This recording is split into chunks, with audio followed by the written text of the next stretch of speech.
কি মনে করে যোগ দিলেন আজকে এবং শিক্ষার্থীদের এই আন্দোলন আসলে কেমন আন্দোলন? আপনি মনে করেন যে আমার পেশা গান গাওয়া, আমি একজন সঙ্গীত শিল্পী, কিন্তু যেভাবে অকাতরে পাখির মতো আমাদের ছাত্রদের হত্যা করা হয়েছে, সেই হত্যা একজন বাবা হিসেবে আমি মানতে পারিনি। আমি নীরবে কেঁদেছি এবং আল্লাহর কাছে প্রার্থনা করেছি যে আল্লাহ পাক এই জায়গা থেকে আমাদের মুক্ত করো। আজকে দেখেন সারা বাংলাদেশের মানুষ রাস্তায় নেমে গেছে একই দাবিতে যে আমার বাংলাদেশ সুস্থ থাকতে হবে, আমার দেশ, আমার জন্মভূমি, আমার স্বাধীন দেশ, সবাই স্বাধীনভাবে কথা বলতে চায়, সবাই স্বাধীনভাবে চলতে চায়। সেই জায়গায় এই রক্তের বন্যা বয়ে গেছে। কোনো বাবা, কোনো মা তার সন্তান হারানোর বেদনা ঘরে বসে আর নিজে নিজে সহ্য করতে পারে না। তাই আজকে দেখেন লক্ষ লক্ষ মানুষ রাস্তায় নেমে গেছে এই সন্তান হারানোর বেদনা এবং এই সন্তানদের যে আত্মার সন্তান হারানোর যে কষ্ট, সেই কষ্ট নিবারণ করার জন্যই আজকে আমরা সবাই মিলে এই রাস্তায় নেমে গেছি। আমি এই আন্দোলনের যৌক্তিক আন্দোলনের সংহতি প্রকাশ করছি। আমাদের সাথে আমাদের শিবি পলাশ ভাই আছে। এই যে আন্দোলন বলি যে একটা নেটওয়ার্ক সিস্টেমটা বন্ধ করে দেওয়া হয়, আজকে এখনো নেটওয়ার্ক বন্ধ রয়েছে, এইটা কীভাবে দেখছেন? বুঝি নাই। দেখছি যে নেটওয়ার্ক বন্ধ করে দেওয়া হয়, ইন্টারনেট বন্ধ করে দেওয়া দেখছেন। এটা তো আপনি আমরা সবাই জানি। হ্যাঁ, আমরা টেলিভিশনে দেখছি যেটা আন্দোলনকারীরা বন্ধ করেছে তারা বলছে, কিন্তু এটা তো আমরা জানি মিথ্যা না সত্য। এটা হলো কিছু কৌশলগত কারণ তো থাকবেই।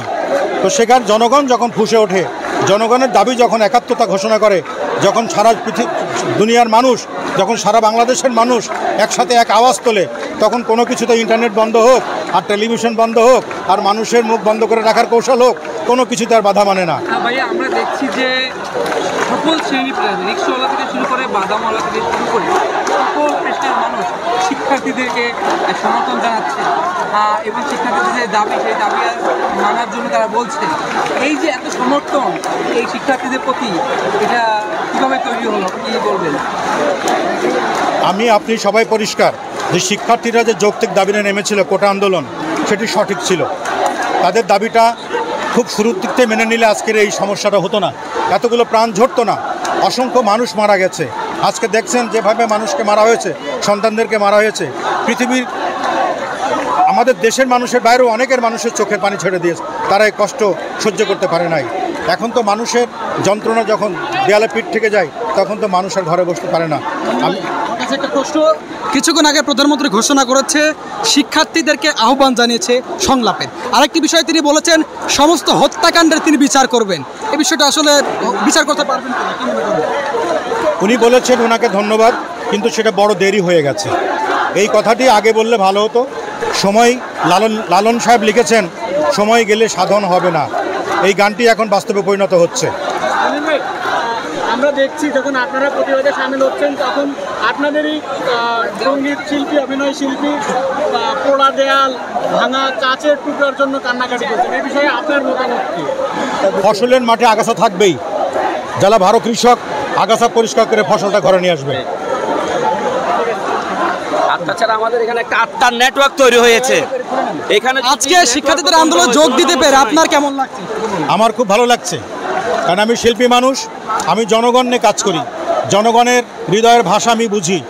জনগণের হৃদয় চাচ্ছে আজকে যৌক্তিক আন্দোলনের সাথে একত্রিত হওয়ার যে ঘোষণা, সেখানে আমি একা বসে থাকতে পারি না। আমি ছুটে এসেছি।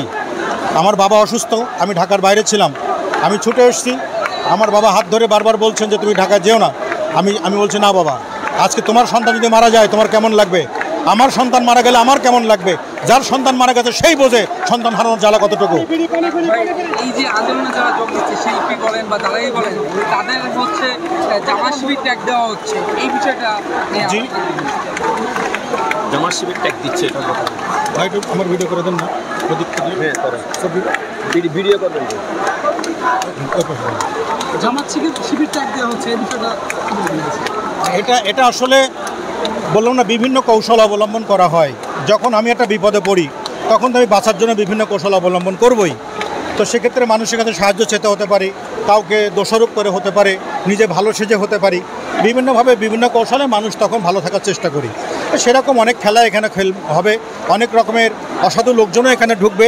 তবে যারা আন্দোলন করছেন, যারা আমরা একত্রিত ঘোষণা করেছি, আমাদের চোখ সতর্ক আছে, আমরা সজাগ জাগ্রত আছি। এখানে অসাধু কোনো চক্র এখানে এই আন্দোলনকে বাধাগ্রস্ত করতে পারবে না। ওদের উদ্দেশ্যে কি বলবেন আপনারা, এই যারা নেতৃত্ব দিচ্ছে তাদের উদ্দেশ্যে কি বলবেন?